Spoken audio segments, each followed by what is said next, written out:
Hello, everybody. Welcome back to Mindful Metal Jacket. Thank you for listening. I appreciate your listenership, your consumption, your loyalty. I hope you're enjoying all these episodes because there's so many wonderful ones in there. There's a lot of wisdom to be had. There's a lot of laughs to be had. And I don't know why I'm trying to sell it to you. You're here. You're already listening. I'm just encouraging you to go back through the backlog and check out all the episodes. Greg Stone, Stavros Halkias, Brendan Sagalow, Sam Morrill. I got to name some women. Chloe Radcliffe, Ian Lara. I named one woman, and then I was like, oh, I got to name black people also. Chris Allen, Will Sylvince, Mateo Lane, bunch of others. A lot of these people have blown up. I forget. Sam Morrill, Stavros Halkias, Mateo Lane. These people are huge now. Gary Veter. He's not huge. He's about 4'8". But anyways, welcome back to the show. God bless you for being here. Make sure you I never say this, but you make sure you subscribe to the YouTube channel, subscribe to the podcast, leave a review, leave a nice comment, follow the guest, do all those things. Come see me live, comedianjoelist.com. And today's guest is my friend, Mary Santora, comedian from Cleveland, Massachusetts. I'm kidding, of course. Cleveland, Ohio. I met Mary during the pandemic. By the way, this was recorded right in the heart of the pandemic. I guess not that much so, because I was in a hotel in Cleveland at the time. So I guess whatever. But it was over Zoom. So I apologize for the crudity of the volume and the visual. It is over Zoom. And it's this and one more episode next week with my pal Lindsay Adams that is on Zoom. And then after that, it's going to be all 4K, 7 camera shoot, cranes, and, what do you call that? What's that called? Not the helicopter, a small helicopter, a drone. It's going to be all drone shots, jibs, all kinds of fireworks. But this is another Zoom episode. Don't touch that dial. Just deal with it. It's over Zoom. It was a different time, God damn it. But I met Mary during the pandemic. We did the Coast to Coast roast. Mark Norman and I hosted and judged it. And Mary represented Team Cleveland. She was hilarious then. We got to know each other. As you'll hear, we're both sober from alcohol. We get into that a lot. And we did this podcast before, I think, maybe before we had ever even physically met. We've since worked together. Absolutely hilarious comedian. If you saw me in Cleveland at Hilarities this year or last year, whatever. I guess it was last year. No, it was this year. I can't remember. Who gives a shit? If you saw me, you saw her, you loved her. She's got an album called Hillbilly Bougie. And I don't know if that's also on YouTube, but check her out on YouTube. Check her out on Instagram. Mary is kicking ass and taking, I don't know that she's taking names, but she's kicking ass. I'm not sure. I'll have to find out if she's taking names. We had a great conversation about panic attacks, hell gigs, alcoholism. I believe we talk a little bit. Mary lost her father to COVID. I believe we get into that a bit. And she was just really willing and kind and just talked about all these things with depth and heart. And I really enjoyed this conversation. I know you will too. I think you'll get a lot out of it. So again, I apologize for the Zoom recording, but I think you can handle it. Acceptance is the key to all my problems. You know what I mean? You okay, babe? Check that out. And accept, be kind to yourself, and enjoy this episode with my friend, comedian. I'm trying to come up with other words. That's all that matters. Mary Santora, she was wonderful, and make sure you go see her, follow her on all the formats. And thanks for being here. Like, subscribe, comment, enjoy.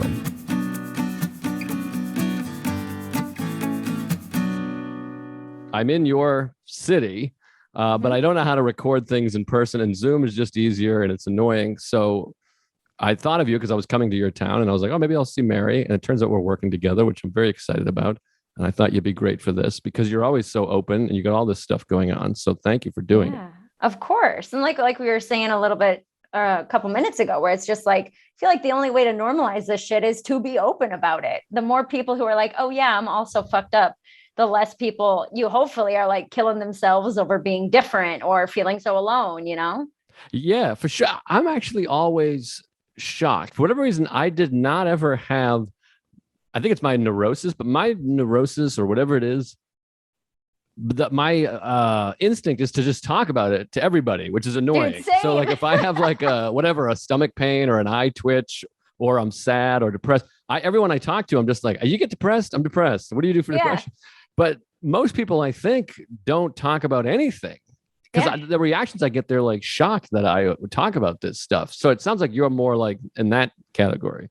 Yeah, definitely. Well, I mean, I'm not as open as my younger sister is, who is somebody like full on. If she's at the grocery store and the cashier is like, "Oh, how you doing today?" She will just straight up be like, "Had a panic attack on the way here, not doing so hot." You know what I mean? So like, I'm not that open, but I do like to share my story or whatever, you know. Yeah. So let's get into it because we know each other a little bit, not that well. What is your poison? I know you're a sober person now, but what are you, an anxious person, OCD, depression? God. Give me the goods. What are some of your greatest hits and when did it start? Whatever. I don't know. I'm not a journalist. I never know how to start, but give us some of your goods. I think you're doing great. You've got the microphone. You just didn't lean it at me when you asked. That's probably journalism 101. Funny bit, I guess. Yeah. Right at the Zoom. So I have been problem drinking for, probably since I started. I was never the you can have one and hang out type of person. So alcohol was always something to kind of, I was like, oh, I'm a partier. I just want to like hang out. I'm like fun, like that's what I always thought it was until I quit. And then I was like, oh, I was masking some deep shit, Yeah, of course. And when did you start drinking? I drank socially in high school, and I drank for the first time ever when I was, it was middle school. We stole a couple Heinekens out of my friend's like dad's fridge, and her parents were never around, so he wouldn't know if we drank them or not. So I dabbled in it when I was like 13. And then when I was in high school, I kind of hung out. I was a jock. I was a cheerleader. I was, I hung out with the cool kids and they were all drinking. So I would play beer pong and stuff like that. But I quit for a few years. And then in college, I picked it back up again. And and then I just kind of never stopped after that. And I have every story in the book about blackouts and embarrassings and crashing cars and waking up in bathtubs and every other thing in the world, But go ahead. Did you see the movie? I'm asked because I just watched it yesterday. Another Round. It was a Danish movie that came out last year. It won like best foreign film at the Oscars, and it's that guy. Do you know Mads Mikkelsen? Do you know that guy? He's like I asked because all these women are like in love with him. He's like this Danish actor. You looking him up? Look him up. Yeah. Yeah. He's like a sexy Danish guy. My wife loves him. He's he's a great actor. He's awesome, but he's like a huge star over there. And evidently he's a very sexy man. He's a real, he's all right. Well, I think he's looking at him, but I think he's not like, oh my God, he's hot. I think it's like his style and his accent. It's a thing with Mads. They're mad about Mads, but he made I don't know, he made it. Some other guy wrote it and directed it. He just started it, but it's a movie about these guys that some philosopher had a theory that human beings should have like a blood alcohol. What is it? What's the C in blood alcohol? Content. Blood alcohol content of 0.05 to properly function. They talk about Churchill. So they do this experiment where they just drink all day and then they decide to like take it further. Anyway, it's a great movie. And that's like the plot of the movie, but it's like a life affirming, beautiful movie. Yeah. And, but there's a moment in the movie where they're like, let's just see how drunk we can get. And it was the first time seeing people depict like, I was like in the movie theater, I'm like, that's what I used to be like. Like where they're falling over in the grocery store and trying to fight people and jumping into the water. And that's how I was. And it sounds like that's where you got eventually. 100%. And it's one of those things that's funny that now being sober and being at like parties or bars or things like that, I'll look around and everyone sober or having a few beers. You know what I mean? Where when I was in that position, I was destroyed, falling over. And I was like, everybody's drunk. And then now I'll go back to those same parties. Nobody's drunk. Like it was just me being an ass, you know? So it is funny to see it from the other side for sure. Yeah, I feel that way in comedy. I always talk about that where you're like, you realize in my mind, I'm like, oh, comics are drunks and crazy. And then you realize I'm like, oh, wait a minute. Like most people aren't drink. Like the successful comedians, there's really not that many extremely successful comedians, or probably in any field, that are huge drinkers. Right. Because it fucks everything up. It just messes for me at least. That was always a line that I didn't cross, was being drunk on stage. I would take my first drink of the night with me on stage if I was performing. I had been drunk on stage maybe once or twice, and I realized how poorly it went. So I just made that rule for myself. But yeah, so I've always been a problem drinker. I quit.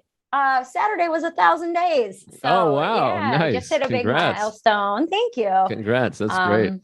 But yeah, so that was always there, you know, as kind of like masked as like, oh, I'm just fun. I'm in my 20s, you know, and then it's not fun or cute anymore because I'm, you know, 31 and drinking bottles of wine at home. Like that's not cute, fun shots at the bar when you're 22, you know? Right. Now, before you were drinking, were you an anxious kid or a depressed kid, or just kind of in the middle or normal? Just was there something when you started drinking where you like, I got to cover this up, that was conscious? Or honestly, not really. It was like I drink because my friends drank. Like I came from I had a terrible upbringing. My childhood was awful. My mom was a hoarder. So I lived in like a hoarder house. Yeah. And then my parents got divorced when I was pretty young. So like, I never saw like a functional family unit, you know, it was like always fighting, screaming, yelling, always fights about money, all that kind of stuff growing up. But that stuff wasn't what made me want to drink, because I was really heavily into Christianity. We were a very religious family for a very long time. Oh, and so for me, it was never like turned to substances. I buried myself in schoolwork, where I was captain of the cheerleading squad. I was on dance team. I was in every co-curricular activity I could be in. I was keeping myself busy away from the house. So I was just doing it, which ended up working out, you know, like hating being at home ended up getting me a pretty good GPA. Right. But so I never really felt anxious or depressed or anything like that as a kid, because I was so buried in things that I was good at. So I would achieve things in school or in, athletics and things like that would make me feel like, oh, this is rewarding. I never felt worthless or anything like that. That never really started until the problem drinking in my late 20s, you know? Right. Did your parents react? Do you think you were doing some of that stuff to impress your parents? Because in my mind, the way I was, my parents were sweet and they were together, but I didn't always I felt like what I wanted from them. So I thought, if I accomplish this, if I make the honor roll, then they'll be like, oh my God, you're a genius. Yeah. Or sports. Was that something that you were consciously doing? I didn't realize that till years later, that I think that's what I was trying to do. And I'm still trying to do in my career, is somehow impress these people that don't care. Give me what I want. Yeah, I know that for sure in comedy. I know that 100% in comedy, but I don't ever remember feeling like I had to prove anything to them. It was more of just an outlet for me, where I was like, I feel accomplished. I do this for me. I feel proud when I do these things. And when I hit certain marks or get a certain GPA or, you know, whatever that might be. So I don't know if it was necessarily seeking their approval. And if anything, it would have backfired, because then I don't know if it was like this for you, but then it just became that like, oh, A's are the baseline. Like if you come home with a B, you're grounded, you know, that kind of a thing, where it's like, well, I would have been getting C's this whole time if I knew that an A was all that it took, you know? Right. Yeah. My parents, I don't know. It's interesting. My parents, it's hard to try to remember, but they were disappointed, but it wasn't until I brought home bad grades. I had bad grades. I failed off like the track team and the cross country team. Oh, wow. Because I failed like half my classes, but it was only because I just nobody was like checking up on what I was doing or telling me to do homework. And I just hated schoolwork. I liked being in school, but I hated doing the work. And then once I had failed off the track team, people were like giving me shit, like, oh, you're an idiot. And I was like, no, I just wasn't trying. I'll make the honor roll. Watch, I'll make the honor roll. And then I got like straight A's for one semester just to show everyone that I could. And then I went back to like C's and D's. Right. But What for a me, weird. well, I just didn't, I wanted to be a comedian even when I was in high school. And so college wasn't like a thing to me. I was like, I'm not going to college. Fuck all that. Yeah. I'll just get through high school and then I'll start doing comedy. Huh. So I felt like I could have done better, but also a lot of that was probably anxiety and neurosis and all that shit, which I still have in stand up. I may have been masking that, but I don't specifically remember being an anxious kid or a depressed kid. I was very popular. I had a lot of friends. I had my high school sweetheart. Like high school was a very good, very comfortable place for me. And it's so funny when I talk to comics about that, I almost feel guilty because so many comedians were like teased in high school and like they had to become funny as like a defense mechanism, which I guess in a way to like mask all the hurting and pain that was going on in my home life, I became funny. But like high school was kind of a walk in the park, you know? No, I feel very similarly. Like as far as in school and peers and stuff, I did great. I was voted favorite senior male in my senior year. I was like, believe it or not, like the most popular kid. I did well and I thrived in sports. It's just academics I hated and didn't do well, but yeah, I was very similar. I had a great time socially. And to me, looking back, maybe like being funny was to mask some of the pain of my family or try to get attention to my family. I was the youngest one. Mm-hmm. But in high school, like I was just being funny because it was funny. That's what I like to make people laugh. Yeah. That was, but did you have this, like, I've talked about this before, but like funny was the best currency. That was like the most virtuous thing in school was being funny. Yeah, that's all we cared about. Is like wherever it was, everyone to be a man had to be either tough or funny or both. Yeah. And I wasn't tough. So I was just a funny guy. Like that was like the most important thing was being funny. Did you feel similarly? I definitely think that it's when you say it's currency in my family, it was deflection. Everyone would make fun of each other or be super sarcastic because nobody talked about our feelings. So if we could just make a joke out of it, then it was like there wasn't a problem anymore. And we all to this day still tease each other and use sarcasm in like our family group texts and things like that, but now that most of us have been in therapy, we're like, oh, this is deflection. And like, using like a better sense of awareness, like, okay, we get it, drop the jokes for a minute, like that kind of a thing. But as far as like among my friends and things like that, I always it's that feeling that you get, and everybody experiences this when you tell a joke and a whole group of people laugh, even if you're just standing in a circle at a party, it feels good. It feels good to like, oh, haha, I can cut it up, Right. No, Seinfeld talked about that. Jerry Seinfeld is my favorite guy to listen to talk about comedy, because he has such great analogies and thoughts and theories. But he said that he's like, every single person has had the experience of making a group of people laugh at some point. They maybe only did it once in their life, but everyone that has it is like, I'd like to do that again for sure. Yeah. And it becomes like an obsession, obviously, for so many people. It does. Not just for comics. It becomes an obsession for those people who are like the funny guy at the office who can't turn it off. When like you go out to a bar and they're like, that's just Jerry. Like, that's just how he is. Just let him go. He's always like, am I right? Like that guy. Right. It's, oh God, that person's the worst. I think we can all agree on that. But like, it's an obsession. I think it's an addictive behavior, an addictive, not necessarily substance, but something that like just getting that immediate acceptance, Yeah, absolutely. Well, I'm a big believer that anything pleasurable can be addictive, and that includes getting laughs from a group of people. Yeah, definitely. Now, did you have a big family, like a big extended family and siblings and everything, or is it a small group? Yeah, I have there's 5 of us. So 4 brothers and sisters. And then my mom is one of 8. So we had a ton of cousins and it was always a big chaotic to do. So in a way to kind of stand out, you can be funny or, you know what I mean? Or you can be good at school or, there's different things. But yeah, my home life was always chaotic, always something going on. And then when my parents went through a divorce, it was just like, I buried myself in schoolwork. And then my anxiety honestly didn't get bad until I remember my first panic attack. So my sister has had anxiety, my younger sister, forever, for as long as I can remember. My dad and I would always tease her and call her crazy and tell her she was having a little fit. You're having one of your fits, right. like in the 1900s when they didn't know what seizures were. And they're like, oh, he's having a fit, Right. Just turn him on his side. Yeah, exactly.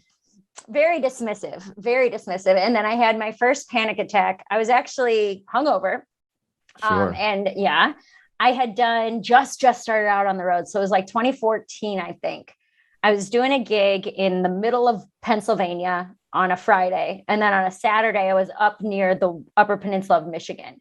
So it was like an 11-hour drive that I had to do. And then after the show Friday, I did so well. It was like one of my first road gigs featuring, so we're in this bar, I'm drinking with the locals. Everybody loved me. I had a great set. So we're doing shots. We were doing Jaeger bombs because it's fucking rural Pennsylvania. And why wouldn't we? I love Jaeger bombs. That was one of my drinks. Oh God, were they really? I was always like, I'll drink whatever you buy me. I was never picky. Same. Yeah. So that night it happened to be Jaeger bombs. So I was up until like 4 a.m. and I knew I had to be on the road by like 6 a.m. So I was like, I just won't sleep. Like, that's smart.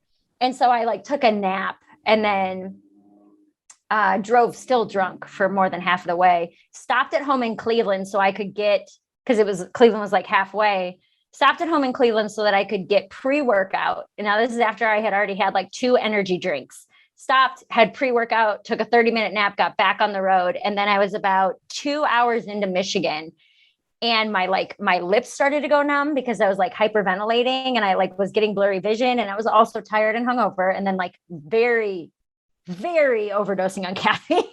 Right. And so like it got to the point where like I thought I was having a heart attack. I was convinced. I was like, this has to be what a heart attack feels like. And I like pulled off the side of the road on a highway in Michigan and called 911. Oh my God. And I was like, I'm for sure having a heart attack. Like, here's all my symptoms. And they came in the the ambulance. And when they put me in there and they were just like, oh no, like all your vitals are fine. And I explained to them all the caffeine that I had. And they're like, you're having a panic attack. Like, this can last several hours. Where do you need to get? And at this point I was like 2 hours from the gig and 4 hours from home. So I was like, well, I have to go to the gig. Like I can't cancel what. Right. And so they were like, and what's funny, what made up my mind? They're like, we can take you to the hospital in the ambulance, but it's going to cost like $2,000. And I was like, well, that's not an option. So I guess I'm going to the gig, That's when you know you're not having a heart attack, when they mention the money right. And you're like, oh, no, I'm good. I think I'll be fine. I'll just punch it a little bit. We'll keep going. But I get to the hotel in Whitehall, Michigan, and I started to have another round of the panic attack with the hyperventilating and throwing up and all that. God. And I had to cancel the gig anyway. So I'm still 6 hours from home. And I'm freaking out in this hotel room, like convinced I'm going to die. And I called my sister who has had these before. And she was telling me like, no, dude, you're having a panic attack. Like, this is what I've been having since I was 12 that you and dad have been calling me crazy for, So that's when I had my first real run with anxiety was a panic attack. God, first of all, there's like part of me that's, as someone that's dealt with this, that's like satisfied for your sister who's like, see, yeah. It's not fake. Like, right.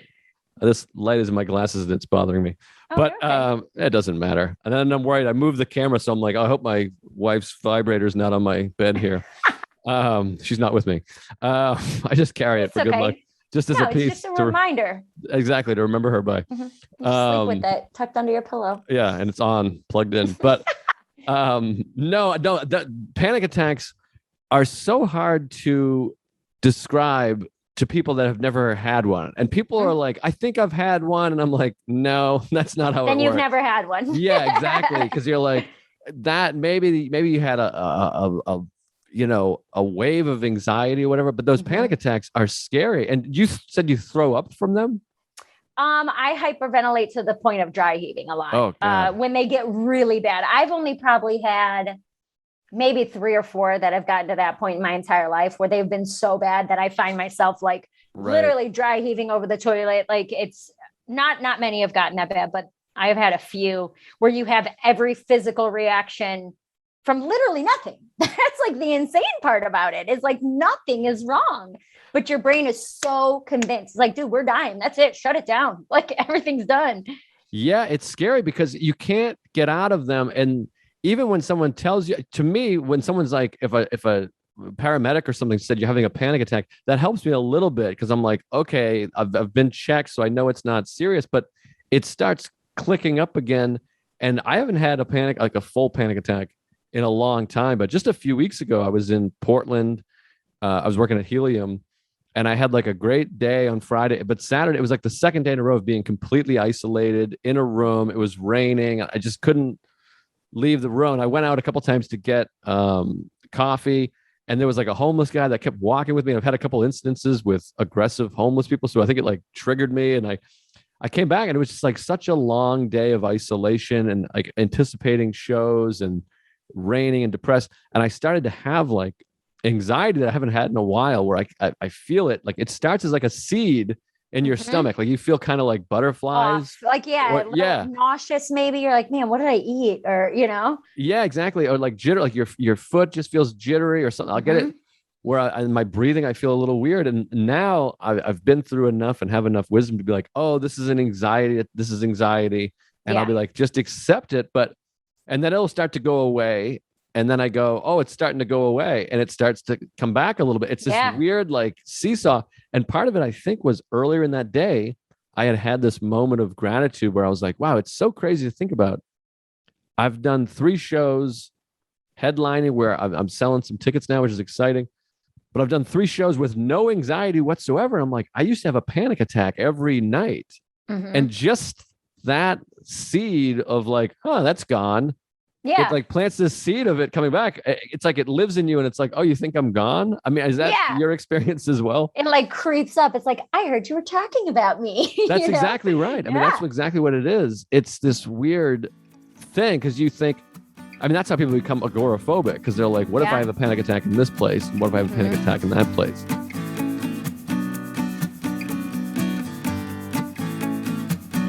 Hello, folks. This episode of Mindful Metal Jacket is brought to you by BetterHelp. What a perfect sponsor for a show like this. All we talk about is therapy. You know how important I think therapy is. I'm just a huge proponent I love therapy. I'm not smart. We have a limited amount of time in life, and it's important to spend it in a way that feels right to you. BetterHelp's online therapy can help you make decisions that align with your values and lead you towards the life you want. If you've been thinking of starting therapy, give BetterHelp a try. It's totally online, convenient, flexible, and suited to your schedule. I'm a huge therapy guy. I got very lucky. I got my therapist many years ago. The last few years, it's become very difficult to find a good therapist.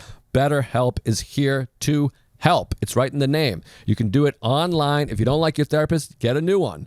You need therapy, folks. Everybody's out walking around all crazy. Now more than ever, everyone needs to be using therapy. Maybe not everybody, but come on. If you're watching this, my God, you need therapy. Getting started is easy. Take a short quiz to get matched with a licensed therapist. If your first therapist isn't thrilling you, don't panic. You can swap therapists with the click of a button. It's basically like Tinder, but, for your health.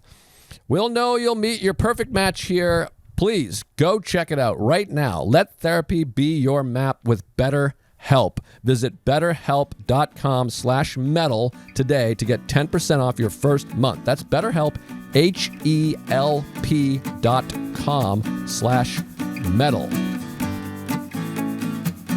Well, for me, the best way I can describe it, and I've started doing this on stage where I have about a 15-minute chunk on anxiety right now. And what's funny is that because I just released my first album in February of 2021. Oh, throw the title out there. Oh, it's called Hillbilly Bougie, available everywhere: Spotify, iTunes, Amazon. You can buy it on Bandcamp. Yes, Mary go Santora. check it out. So I released that, and you get that feeling of it's my first one, and it's been 9 years in comedy, and I was like, finally, like I kind of released it, and now we're kind of building back up. And my dad died in January, and so my life this year hasn't been super funny. You know what I mean? Like it's about being sober and grief and anxiety and therapy. And I've been working on it all year, and I'm getting this anxiety chunk really, really where I want it. But I have the way that I describe it on stage is that it's like I have 2 halves of my brain. I have the anxiety half of my brain, and I have the logical half of my brain. And like the logical half of my brain knows that nothing's wrong. Like it knows that this is a false alarm, but for whatever reason, anxiety has like OJ's lawyer. Like you're just not going to win a case against anxiety. There's no way. It's like logic shows up with a drunk public defender, and you're like, we're fucked. Like who assigned you to this case? Like you are not qualified to fight against this, That's exactly right. Yes. because, and it happens for me, mine was really bad.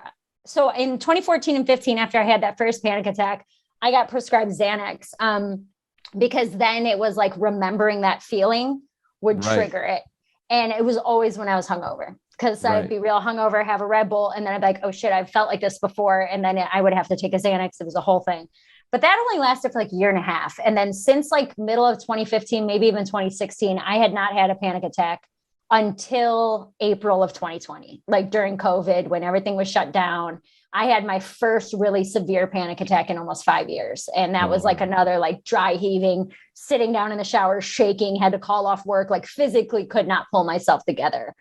And I had maybe 2 like that in 2020, but my anxiety shot through the roof in 2020. And then when my dad died in 2021, I was having 4 to 5 panic attacks a week, where it was just every other day. I was crippled. I couldn't leave my apartment because I was hyperventilating, or couldn't stop sobbing, or what. I was convinced I was going to die because my dad died from COVID, and COVID's everywhere in the world and I can't escape it. And this is before vaccines were out.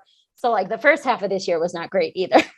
Right. God. But yeah, dude, it's been fucking, and it's impossible. Like with something like COVID, where I'm like, if you had a parent die from cancer, and everywhere that you looked were cancer statistics, and every time you opened your phone, it was someone telling you that cancer isn't real, or cancer's not that big of a deal, or that radiation will be fine, and that'll be what saves you. And it's just inescapable. And that's what's made it so hard. And I've been since on medication, which has helped tremendously, starting medication for anxiety. But yeah, the last year and a half were really, really bad as far as anxiety would go. And you have that logical brain fighting you, which almost makes it worse. We're like, because I would feel like I'm a 32-year-old woman. I know that I'm not dying. I know that. But my anxiety brain has convinced me this is COVID. You're going to die just like your dad. Like there's no fighting with it. Right. God. I mean, so many thoughts and questions. So have you had COVID, or you've managed to avoid it yourself? I've managed to skip out on it. Once my dad got sick from it, I upped my vitamins. I swear by this. I upped my zinc, vitamin C, and I take echinacea every day, which are all like immune system boosting vitamins and like natural herbs and stuff. And knock on wood that I haven't had any run-ins or anything with it just yet. Or, I mean, I might have been asymptomatic, but I haven't been like sick with it, you know? Yeah, same. Now, and you're vaccinated? Have you been vaccinated? Boosted? Not boosted yet, but I'm going to wait until I'm off air for a few weeks for Christmas. But vaccinated whenever I travel, got the mask, hand sanitizing, you know, taking all the precautions that I can. So no, I have managed to escape it thus far. But did you have to deal with, did your dad, when he passed away, was it one of those things where he's completely isolated? You can't go see him and all that stuff? Yeah, we couldn't go into the ICU because this was January. So this was right after the biggest spike over the holidays. Like December and January were December 2020, January 2021 were some of the biggest numbers, at least in Ohio, that was put up as far as ICU and deaths and everything like that. My dad weighed 386 pounds. So he was diabetic. He checked every box for pre-existing conditions, you know? So when he got admitted to the hospital, we were all kind of like, oh, okay. Like this is how this is going to go, you know? But yeah, no visitors allowed, even, you know, didn't matter. No visitors at all. My stepmom like tried to go up and they're like, ma'am, like we will call the cops. Like you are not allowed to be in here. God. And so, yeah, it was really, really hard. That was the hardest part because when it got to the point where he was put on like BiPAP machines, he can't talk. So we couldn't call him on the phone, you know? So it was really, really tough, man. And then he started to get better and we actually taught him how to use Zoom, or I don't know if he had a nurse help him or something, but like all my brothers and sisters and all his grandkids were able to get on a Zoom call with him on a Sunday. And we had he was down to just a nasal cannula and he was talking and like joking around. And then all of a sudden took a turn for the worse and he passed away on Thursday. So it was really, really hard. Yeah. God, I'm so sorry. I remember I was following because you were posting about it on Insta Story, which I appreciate it because it was really interesting to follow. And obviously I think I reached out. I'm sure a lot of people were reaching out. It was just like kind of became this thing that we were all obviously rooting for him. And it was just, that was the closest experience of knowing somebody really dealing with that. I've been fortunate. So it was, I don't want to say nice, but it was valuable to see it and follow it along. And I'm sorry you had to deal with that. And so then you were having, of course. And so were you having severe anxiety at that point, or at that point you were just so in it that the anxiety came later? The anxiety came after he died. It was after he passed away that really it kicked up. And because I was so afraid to leave my apartment. I was afraid to leave my apartment for two reasons. One, I was afraid that I was going to get COVID. And I'm a young, healthy person. I don't smoke. I don't drink. Like, there's no reason for me and my dad were very different people, you know? Sure, so even if I got it, there isn't anything to say that it would have affected me that way.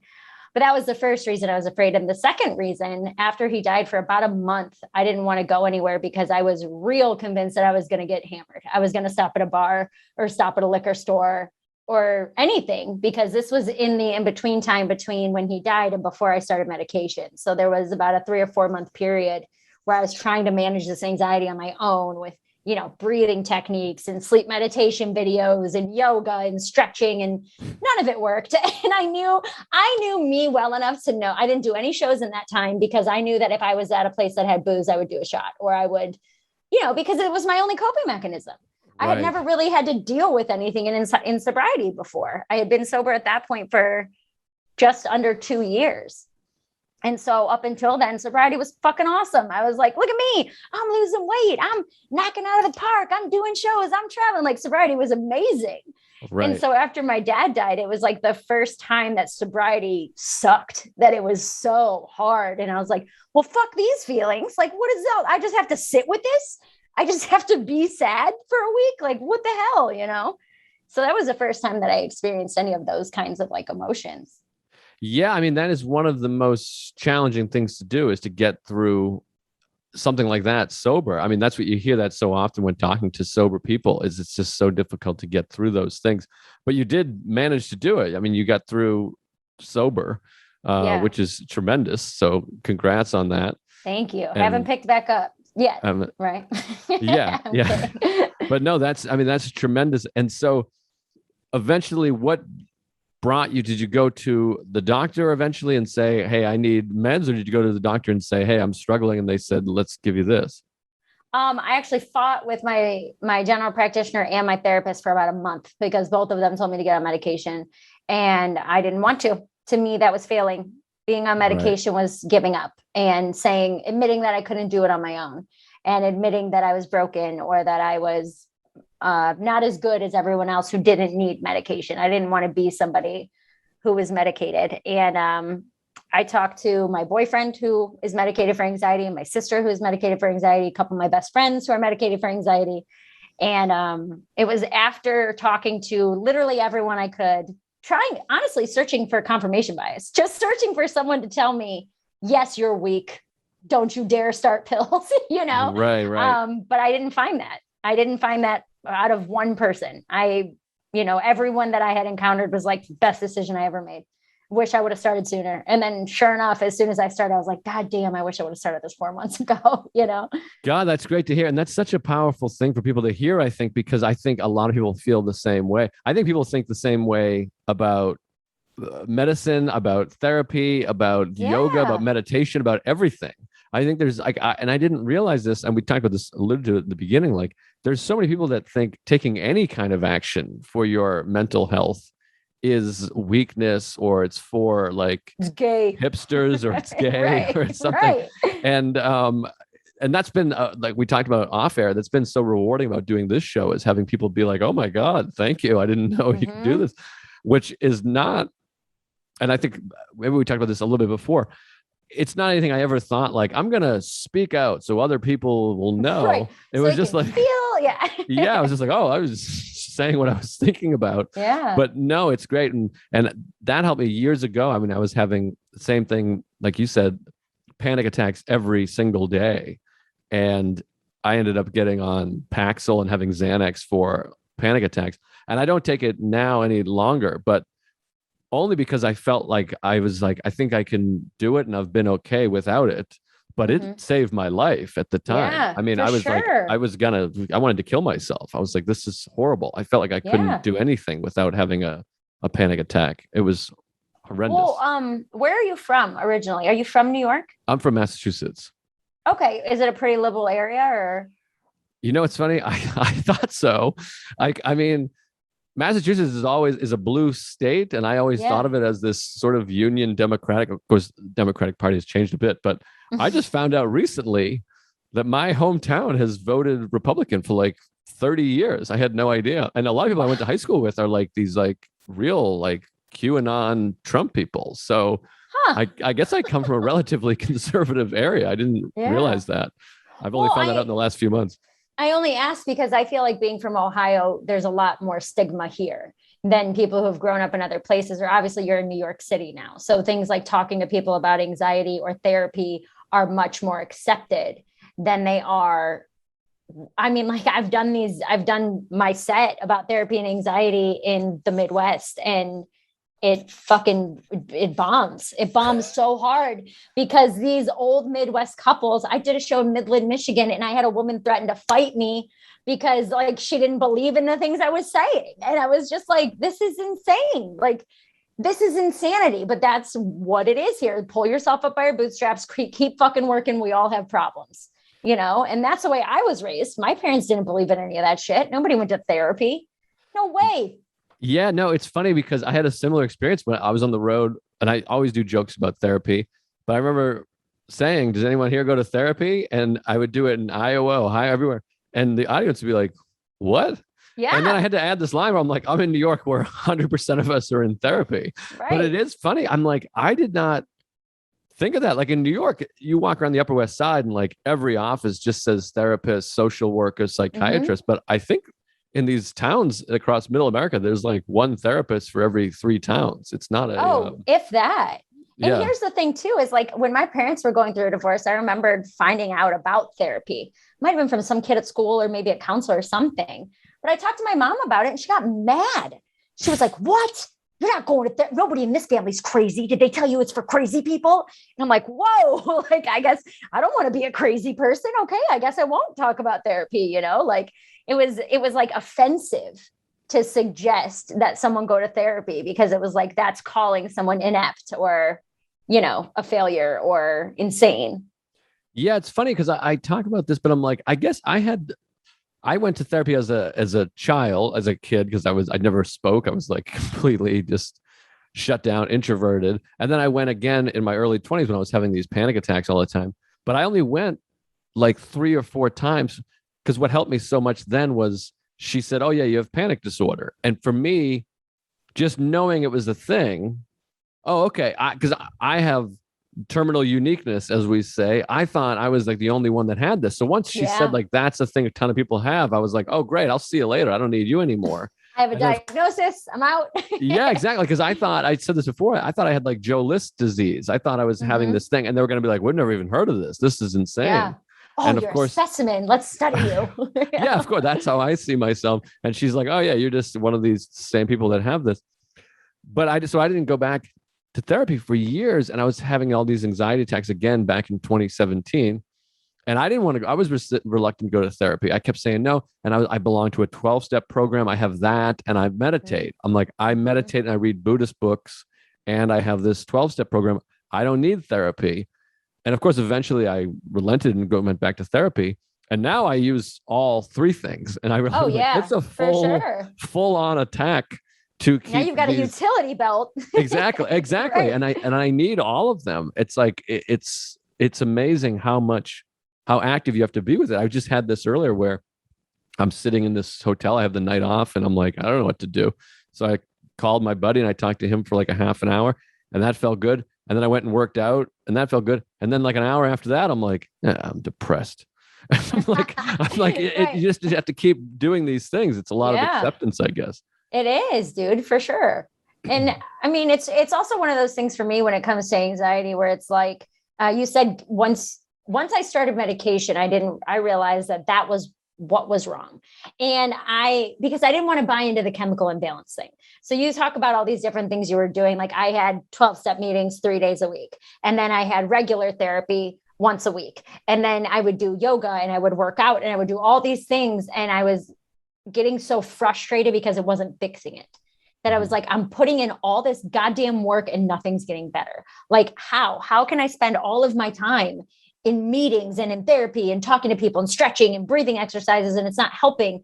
And then finally, when I gave in and got on medication, when my doctor had a follow up and I was like, okay, so maybe it was a chemical imbalance. All right. Like maybe everything you've been saying has been right. I don't know. Cause I definitely feel better now. I can tell you that much, you know? No, that's great. And are you still go to therapy now as well? I do. I'm probably down to like once a month now. So it's not as, not that you don't need it, but I'm not in like a dire position where I feel like my life is in shambles. You know, I was going once a week for probably 6 months, 5 months. And then we kind of cut it back once we got to the core root of some of my problems. Like one thing that really opened my eyes is that I have like really severe perfectionism. And I like it when people say that, like, oh my God, I'm a perfectionist. Like my closet's color coordinated. Like it's not the cute kind of perfectionism. It's like nothing's ever good enough. You're a fucking failure. If you don't meet this goal, and this goal by the end of the week, then you might as well kill yourself. You know what I mean? Right. And I didn't realize that that's how I was until I'm going to therapy and I'm discussing all of these things and these behaviors, or getting upset with other people for not doing things the quote unquote right way, because that's how I would do them, or I see my way as the best way. So why doesn't everybody want to listen to me? You know, like that kind of stuff. And then finding those root problems and then being able to work on them. Now it's more of like checkups. Like I'll go once a week and like, hey, how are we doing with this? How are we doing with that? You know, so, but definitely it was needed every week for those first couple months, because you have all that shit pent up and from not wanting to be a crazy person or fighting it or not wanting to be different. And then when you finally get it all out, you're like, oh, so this is what it's like to be healthy. Like, this is what it's like to have room in my head, you know? Yeah, exactly. And I have a very, very similar feeling. I go every other week now, and it's frustrating because my therapist is over Zoom, or not over Zoom. It's over the phone. We just do phone call. Yeah. Which other people go to Zoom, and he never offered me Zoom. I don't know if he hates my face or what happened there, but we do the He phone. doesn't like the glare on your glasses. I think that might be what it is. Yeah. Oh God, it's brutal. Thanks for reminding killing me, man. I'll tell you. Is it? Oh Jesus. No, I'm totally kidding. Yeah, just keep your neck down. Just uncomfortable enough. It is bad. Oh God. I'm gonna kill myself. But no. Just wrap that quarter on your neck. So we go. I go every other week now. It's the same thing because I'm kind of like, I don't have enough for every week. Not like it's like I don't have enough material. I'm like I got nothing. It was a pretty good week, which is great. But I still like to go because there are things you fall back into these traps. And he's like, "Oh, you're doing that thing again," and I'm like, "Right, exactly." And it's helpful. And sometimes now my therapy, I go to tell him all the things I did, like when I use the tools he told me about. I'm like, no, like I'm like, I did the thing. Oh, my mom said this, and then I did this, and he's like, very good. And I'm like, this, Right. So that's what it's become. But it is a fascinating thing with therapy that I love, where you have to be reminded of like where, same with sobriety, same with comedy, anything you're working on, like any kind of job.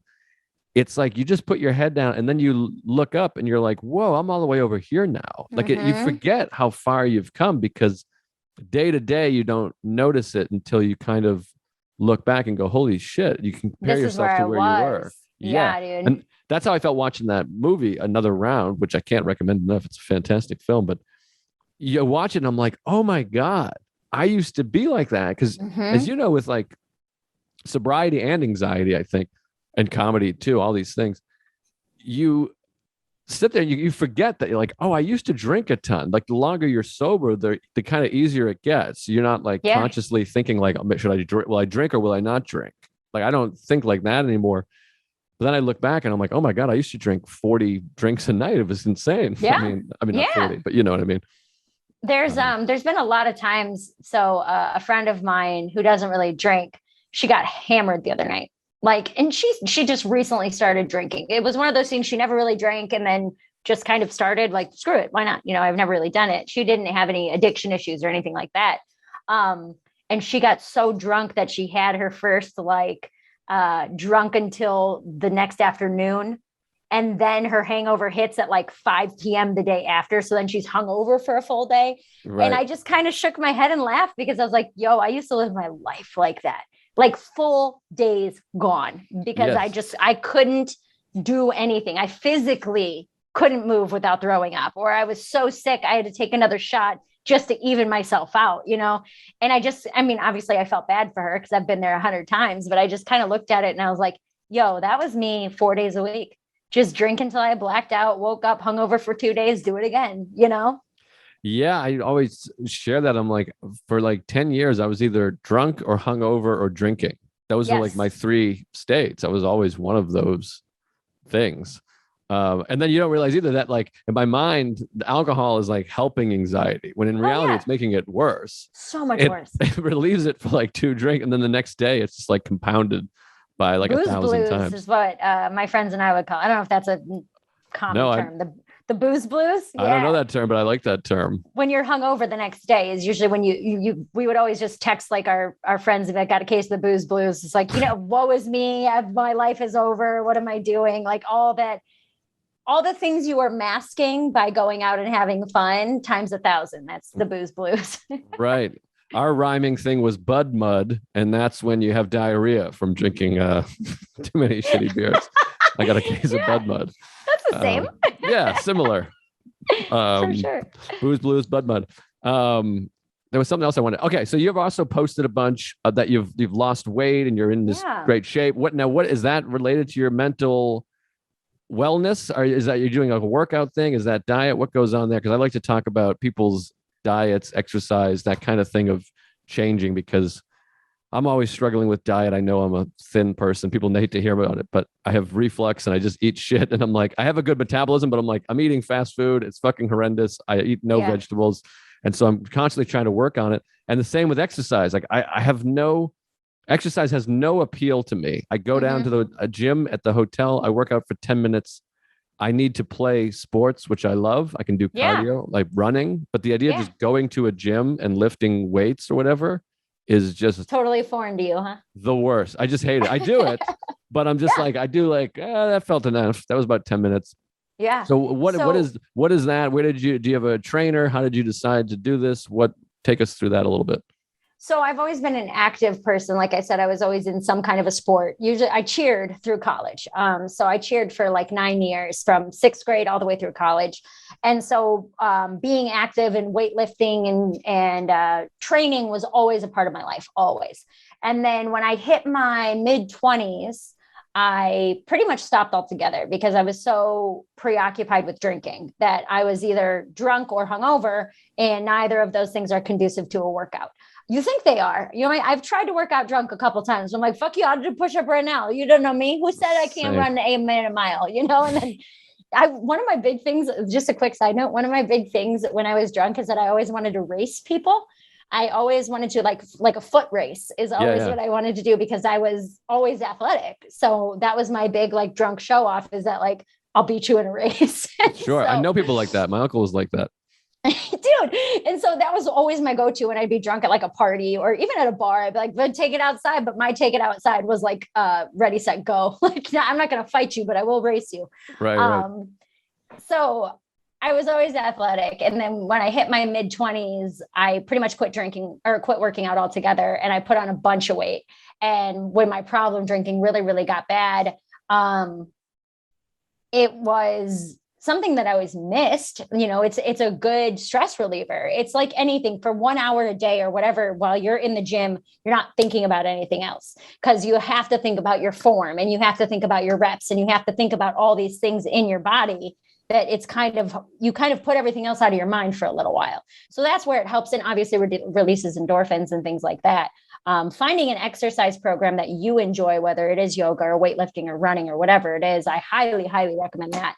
But after I quit drinking, I 100% replaced booze with working out. 100%. I became obsessed with it when I quit drinking in 2019, to the point where I was like waking up and doing fasted cardio in the morning, which means when your body's in a state of fasting, at least 16 hours since you had eaten, I would do at least an hour of cardio. And then I'd like get ready for the day, go to work. And then I'd come home and do weightlifting at night.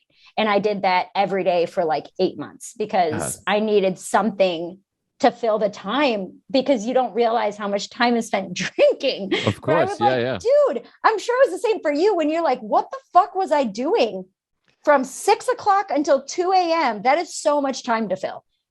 like Yeah, without booze, you know? it's wild. And Sarah, my wife, and I always talk about this. It's like we got sober like right as iPhones came out. So it just felt Right. like, all right, I'll just look at my phone a bunch. What happened? Are you Right. on the move? So, no. My boyfriend's here real quick. I'm sorry. Just go ahead. Oh, that's all Go right. ahead. Sorry. Just got here. Yeah. No, as long as it's like it's a welcoming presence. No, this is a welcome person. It's not like I'm getting robbed. Wouldn't that be situation. fun though? If I Oh man, this if would I be a had- viral episode. It'd be huge. Yeah, like if I just didn't stop the Zoom, like someone came, I'm like, hold on 1 second, and I answer the door. And some guy just robs the whole house, and you're like, oh Yeah. shit, all right. Get a description. I'm just shouting out. He's got blonde hair. But no, But I'm yeah. always jealous of people. When I hear people talk like that, I'm always like, yes, I'm gonna do that. And I always want to sink into like I'll have this cross addiction of athletics or whatever. And it's only now I'm 9 years sober, but taking care of these other aspects of mental health that I'm like able to be more productive and as productive as I want to be just now because there was so much still neurosis there. But Oh yeah. It's but I replaced it at first, and then I have recently gotten back to like a healthy position. So once I lost all the weight that I wanted to lose and I hit my goal weight and I kind of took a break from dieting, then I was able to have a healthy relationship with it. When I was like, okay, I don't need to be in the gym every day, twice a day or 6 days a week. It was like, okay, I can go 3 times a week and maintain where I'm at, and that'll be good, you know? right. And then that lasted for, you know, a couple of years up until the pandemic, honestly, up until my dad died.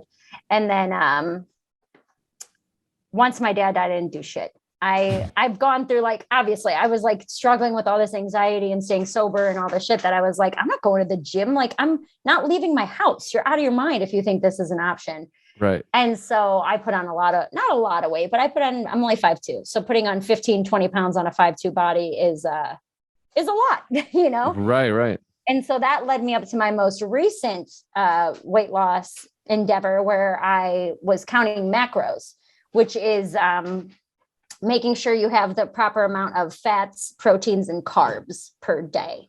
So you're allotted 130 grams of protein, 130 grams of carbs, and 40 grams of fat. And it's math, and it's very meticulous. But dude, I'll tell you something, the perfectionist in me loved it. It was, and my therapist was even like, this is such a healthy outlet for your perfectionism, because you can eat whatever you want as long as you make the numbers work. So like playing Tetris with like, okay, I definitely want to have a Twix bar today. So if I do that, then that's this, and I can subtract that from the chicken, and like going through, it was like a fun puzzle to do every day. And so, that is something that's a little bit more advanced, that if you're not really into tracking what you eat, I would absolutely never recommend you try macros. Right. Yeah, I'm out on this. I'm like, it's what? very intense. And you got to like math too to do it. I mean, like I have an app that you just enter all the stuff in and it does it for you, but you have to be conscious. You have to get a food scale and like weigh out everything that you eat. And it works so well though, and so quickly. Like you'll see results after 2 weeks, because you're just fueling your body with exactly what it needs. And then your body can use all of that, you know, and then pair that with working out. And it sounds so like a infomercial to be like, your body literally turns into a fat burning machine. Like your body is just on fire all the time, you know? It sounds amazing. And I want someday, I hope I can get there and be like this maximum healthy person. But I just am like, as we're talking, I'm like, I'm going to get Mama Santa's. I'm in Cleveland. I love that place. I'm going to go there and get a big chicken parm. Dude, for sure. Do you know Stasia Patwell? No, I don't know what, I don't even, that's a person? She's a comedian in LA. Yeah. Oh no, it's whatever you want it to be. No, she's a comic in LA. She ran a show at the store for a while, but she's also a personal trainer. And over COVID, she started doing Zoom workouts for other female comedians. And then it's grown that now she's a full-time personal trainer. And she's who I did this last 8-week program with. She has a Patreon and does all these. It's called School of Thought, THOT, because you want to get like a hot thought body. Gotcha. But I thought it was going to be a restaurant in Cleveland's Little Italy. I was like, oh no, I don't know it. What's Stasia Patwell's? No. I was like, nice. She was the trainer that I was working with, and can't recommend it enough. But oh, awesome! No, I appreciate the plug for the people that might want that or look into that. I go to mixed martial arts and I do that because I personal training, or like I said, like if I'm playing basketball, or I need someone else to be there with me to be held accountable to do things. Same with writing, same with everything.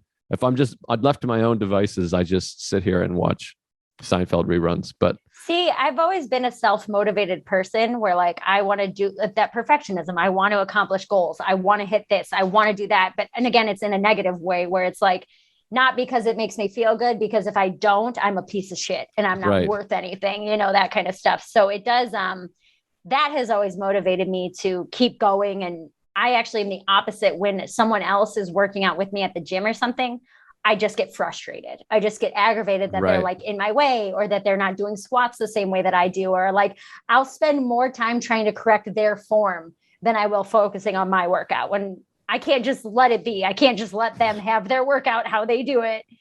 I'm like that with travel. I'm a nightmare. I'm like, why haven't you put your shoes on yet? I don't understand what's going on here. Until I got good at traveling, I was never annoyed in airports. So I've only been flying for comedy for like maybe 2 or 3 years. And at the beginning, I was just so excited to be traveling. Like, oh my God, I'm going to take an airplane and I'm going to perform in North Carolina. And this is insane, you know?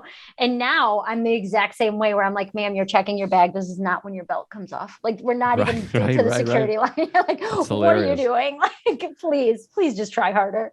No, I'm the same way. I'm brutal, but I'm very good at it.